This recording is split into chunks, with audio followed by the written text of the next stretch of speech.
അമൃതതീർത്ഥം ചാനലിലേക്ക് എല്ലാവർക്കും സ്വാഗതം.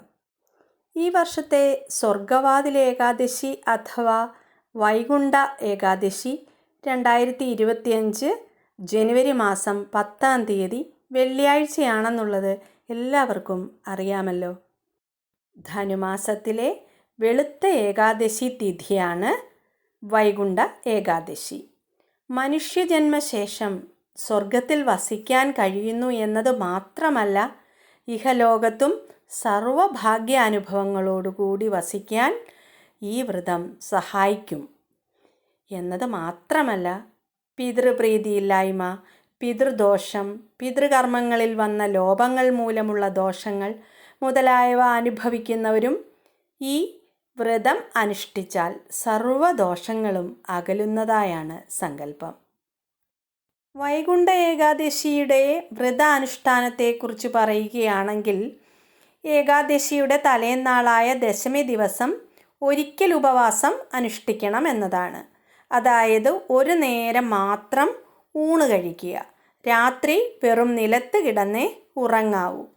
ഏകാദശി ദിവസം അന്നപാനാദികളൊന്നുമില്ലാതെ ഉപവാസം അനുഷ്ഠിക്കണം. അഥവാ ആരോഗ്യം അനുവദിക്കാത്തവരായിട്ടുള്ളവർ ഒരു നേരം പാലോ പഴമോ കഴിക്കാം. ഔഷധങ്ങളൊന്നും മുടക്കേണ്ടതുമില്ല. എണ്ണ തേച്ച് കുളിക്കരുത് എന്നാണ് വ്രതത്തിൻ്റെ പ്രമാണം. പ്രഭാത സ്നാനം നിർവഹിച്ചിട്ട് മനസ്സിൽ അന്യചിന്തകൾക്കൊന്നും ഇട നൽകാതെ ശുദ്ധമായ മനസ്സോടെ ഭഗവാനെ ധ്യാനിക്കുകയും ശുഭ്രവസ്ത്രം ധരിക്കുകയും വേണമെന്നത് അത്യുത്തമമാണ്.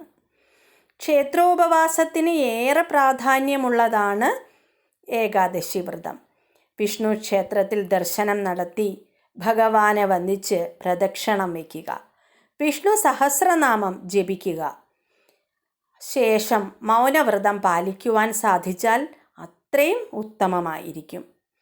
അതുപോലെ തന്നെ ശ്രീമദ് ഭാഗവതം, ഭഗവത്ഗീത, ഏകാദശി മാഹാത്മ്യം തുടങ്ങിയ ഗ്രന്ഥങ്ങൾ പാരായണം ചെയ്യുകയോ ശ്രവിക്കുകയോ ഒക്കെ ആവാം. ബ്രഹ്മചര്യം പാലിക്കണം. അതുപോലെ തന്നെ താംബൂല ചർവണം അരുത്. പിറ്റേന്ന് ദ്വാദശിയിൽ ഹരിവാസര സമയത്ത് ആ ഹരിവാസര സമയത്തിന് ശേഷം തുളസിയും മലരുമിട്ട തീർത്ഥം സേവിച്ച് പാരണ വീടാം. ഹരിവാസരം എന്നാൽ മഹാവിഷ്ണുവിൻ്റെ ദിവസം എന്നാണ് അർത്ഥം. ഹരി എന്നാൽ മഹാവിഷ്ണു എന്ന അർത്ഥമാണല്ലോ. വാസരം എന്നാൽ ദിവസം. അപ്പോൾ ഹരിവാസരം എന്ന വാക്കിൻ്റെ അർത്ഥം മഹാവിഷ്ണുവിൻ്റെ ദിവസം എന്നാണ്. ഏകാദശി വ്രതത്തിന് ശേഷം ദ്വാദശിയുടെ ആദ്യ പാദം കൂടി ചേരുന്ന സമയം മഹാവിഷ്ണുവിന് ഏറെ പ്രീതികരമാണെന്നാണ് വിശ്വാസം. അതുകൊണ്ടാണ് ഈ സമയം മഹാവിഷ്ണുവിനെ ആരാധിക്കുന്നത് കൂടുതൽ പുണ്യദായകമാണെന്ന് കരുതിപ്പോകുന്നത്. കുരുക്ഷേത്ര യുദ്ധത്തിൽ അർജുനന് വിഷാദരോഗം അനുഭവപ്പെട്ടപ്പോൾ ഭഗവാൻ കൃഷ്ണൻ ജീവിതത്തിൻ്റെയും മരണത്തിൻ്റെയും തത്വശാസ്ത്രം ഭഗവത്ഗീതയിലൂടെ അർജുനന് ഉപദേശിച്ചത് ഈ ദിവസത്തിലാണെന്ന് കരുതപ്പെടുന്നു.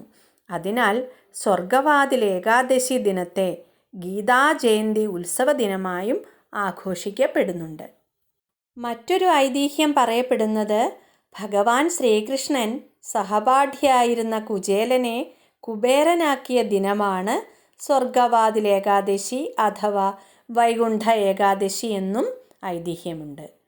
പുരാണ കഥകൾ അനുസരിച്ച് ഏകാദശി ഒരു ദേവിയാണ്, ഏകാദശി ദേവി. ഈ ദേവി വിഷ്ണുവിൽ നിന്നും ഉത്ഭവിച്ചതാണെന്നാണ് ഐതിഹ്യം. അതായത് ബ്രഹ്മദേവൻ സൃഷ്ടിച്ച താലജംഘൻ എന്ന അസുരൻ്റെ മകനാണ് മുരൻ.